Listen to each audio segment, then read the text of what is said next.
Hello my dear viewers, welcome to my channel. നമുക്ക് നോക്കാം ഇപ്പോഴത്തെ നിങ്ങളുടെ സിറ്റുവേഷൻ എന്താണെന്ന് നോക്കാം.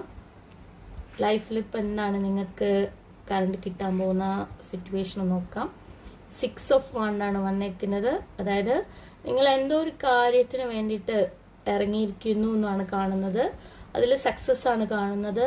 നിങ്ങളെ ആൾക്കാർ ശ്രദ്ധിക്കും, അങ്ങനത്തെ രീതിയിൽ നിങ്ങൾ ബ്യൂട്ടി കോൺഷ്യസ് ആവും, അങ്ങനത്തെ രീതിയിൽ കാണുന്നുണ്ട്. 9 of Pentacles ആണ്. അതുകൊണ്ട് നിങ്ങൾക്ക് കാശ്, മണി, അത് അബണ്ടൻസ് ഒക്കെ കിട്ടാൻ സാധ്യതയുണ്ട്. അതായത് ഈ ഒരു കാര്യം കൊണ്ട് നിങ്ങൾക്ക് പൈസ കിട്ടും എന്നാണ് കാണുന്നത്. നിങ്ങൾക്ക് പൈസ വരും. കിങ് ഓഫ് സോഡ് ആണ്. ഇവിടെ നിങ്ങൾ ചിന്തിക്കുന്ന ഒരു രാജാവിനെ പോലെയാണ്. നിങ്ങൾ എന്തിനാണോ പഠിച്ചത് അത് നിങ്ങൾക്ക് സക്സസ് ഉണ്ടാകും എന്നാണ് കാണുന്നത്. ബോട്ടം ഓഫ് ഡെക്ക് വന്നിരിക്കുന്ന 7 of Wands ആണ്. ഇത് നമ്മൾ യൂണിവേഴ്സുമായിട്ട് കണക്ട് ചെയ്തിരിക്കുന്നു എന്നാണ് കാണുന്നത്.